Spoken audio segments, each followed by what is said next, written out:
Coming up, What a character. Well, everyone's in shock. It's really hard to connect the dots. a Hollywood tragedy. Right here. He's guarding her. The dog? Yeah. The last lonely days of Gene Hackman's life. Strength. Hey, buddy. What really went on inside his mansion. So not even being able to call for help.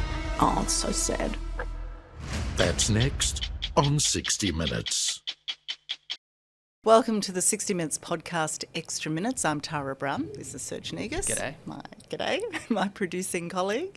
Thank you for joining us. Tonight, a sad one. We're looking at the story of Gene Hackman and Betsy, his wife Betsy Hackman, who sadly died 2 months ago under very mysterious circumstances. Here we are. It was an interesting one to unravel, because I think when we first started doing this, there was still a lot of unanswered questions. But as we moved forward, it started to become more clear what had gone on. And in the end, what happened was far more tragic than all the speculation that people were putting out there.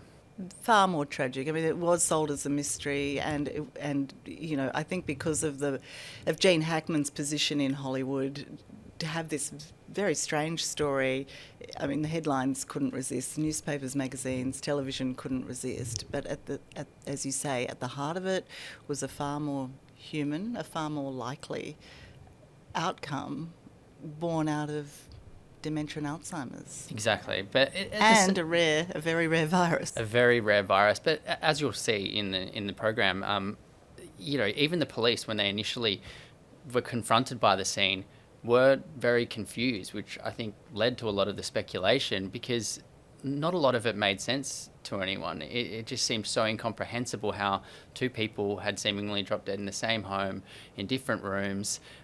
Usually you want to try and figure out a logical explanation for that, and it took them a while to get there with this one. Yeah, well, we should explain for those of you who have not yet seen it. Betsy, at the age of 65, dies a week ahead of Gene Hackman. She's obviously much younger, always healthy, his primary carer. She dies after contracting a rare virus that is spread by rodents, and it's a respiratory illness that can take your life quite suddenly and is often fatal. As rare as it is often fatal.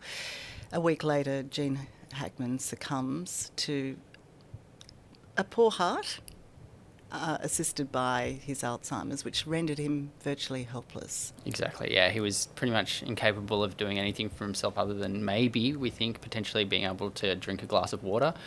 He was found to not be dehydrated, but with no food in his stomach. So for that week that he was by himself, you know, he was, as we've heard, potentially in a state that would have been like a 12-month-old baby in terms of his capacity to look after himself. Yeah, it's so sad. I think perhaps part of the shock of this is that people have an image of Gene Hackman as a robust leading man, a serious actor in the prime of his life. He'd actually retired from Hollywood 20 years prior.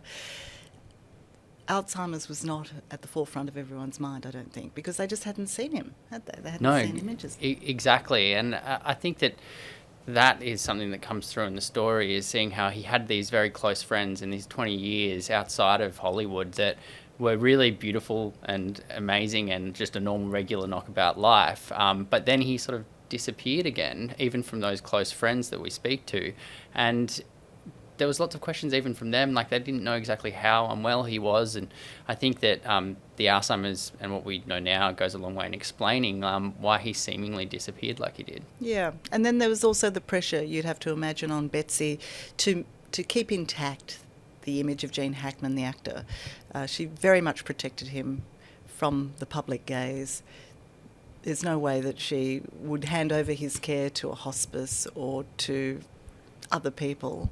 It left her very vulnerable, and ultimately him fatally so. It really did. And I mean, that's one of the biggest issues with Alzheimer's, right, is the dignity, and especially if you're a person like Gene Hackman. And Betsy was obviously doing her best to try and maintain his dignity in the circumstances, because the disease can strip all of that away from you. But there's no denying, like from my own personal experience, like my father had Alzheimer's disease and my mum was his sole carer for a long period of time before we ended up needing to find more care. And so he did end up in a home, but that was because, to be honest, from my personal experience, you kind of need a village to help support a person with Alzheimer's. It's very difficult for an individual person to be able to do that. Their needs are so high. And Betsy was obviously doing an incredible job at that, and had the money to be able to really help herself doing that. But I think what it says about the disease more broadly in society is that we really do need to have more compassionate communities around people who are dealing with Alzheimer's disease. Just with your personal experience, your dad, George Negus, also a public figure, did your mum feel that pressure to protect his reputation, his standing? I don't think so, no. I think, people knew. We sort of maintained his privacy for a period of time just for the sake of being able to manage the disease itself. And, I think it's interesting at a certain point, people, when they walk away from the spotlight or whatever it may be, they sort of lose interest pretty quickly. And so it wasn't like anyone was coming asking. And I'm sure that's similar to what happened with Gene. But then once they do find out, it's of great interest. And so I think it was more about doing what was best for him at the time, which just meant doing everything you could to care for him. And that meant not being public about it. Yeah. And when you talk about a village, was it a lonely time? Do you see the loss of friends, the loss of support? I think for my mum, certainly. For her, it was like a 24-hour thing. So for her, it was, all-encompassing. And I think unless you have friends that are there to check in on you constantly, and we were lucky to have that, it'd be very easy to get overwhelmed with it and to, I guess, to an extent, not look after yourself. Are you okay? It's a very personal topic. No, I'm good. I spent a long time mourning my father before he passed, and I think that for me, I was lucky in that respect. I think to have a longer period of time, even though I lost him as who he was to me and how I knew him, it wasn't the same as losing him suddenly. So for me, it was actually, in the end, they call it the long goodbye for a reason, and for me, it helped me when it came to the grieving process for sure. It's a long goodbye that many of us potentially face. The figures are extraordinary and quite frightening, aren't they? I mean, they are. Yeah, it's the biggest killer of women in Australia now. It's so prevalent. It'll affect all of us in some way, whether it be a grandmother, an auntie, or an uncle. You will know someone at some point in your lifetime that has Alzheimer's, and it is a terrible disease that robs a person of everything that they are and were. And it's confronting. And I think that there's a bit of a stigma around it, and people don't like talking about it because it is so bleak. But I think that the more we talk about it, the better we'll be prepared to look after people who are in that circumstance and their carers as well.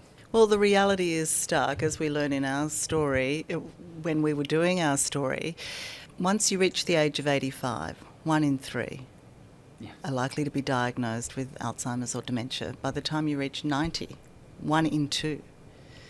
It's incredible.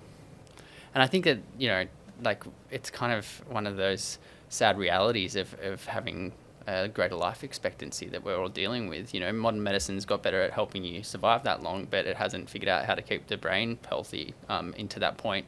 And so I think as a society, we've got a lot to think about when it comes to Alzheimer's disease, knowing that it is going to become more and more of a problem that we're going to have to deal with.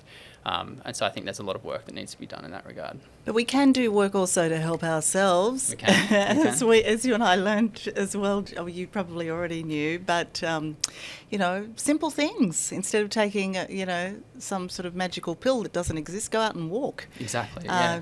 Do a bit more intense exercise too. Exactly. There's lots of amazing research showing that things like weights training and just a simple brisk walk, how much it can do to really help you. And I think that a lot of people in the modern world get to a point where they retire and, just want to sit back on the couch. But what the Alzheimer's research shows is it's very important to stay active and also to continue to use your brain. Stay engaged.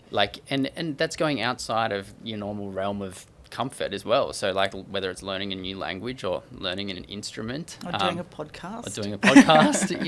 It's about challenging your brain and your neuron pathways in a different way to what you were used to through your career as well. So, I think... Start the third career or, pick up hobbies, it's really interesting. Even something as simple as that, you'd be surprised at how few people actually have a hobby, other than sitting on the couch and watching TV later in life. So, whether it's backgammon or whatever it may be, like a club of some kind, staying social, those types of things are really helpful. The thing that struck me, of course, there's also Wordle, Sudoku, do puzzles, eat healthily, drink moderately.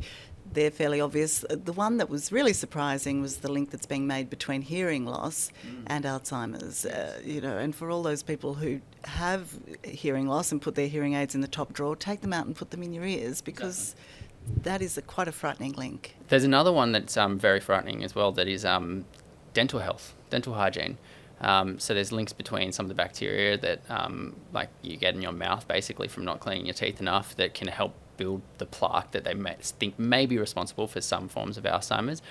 So cleaning your teeth, flossing, going to the dentist, simple things like that, gingivitis, like people think it's just whatever, you can have it and it makes your gums bleed, but actually there could be a far worse link down the line to Alzheimer's. Yep, and good cardio health.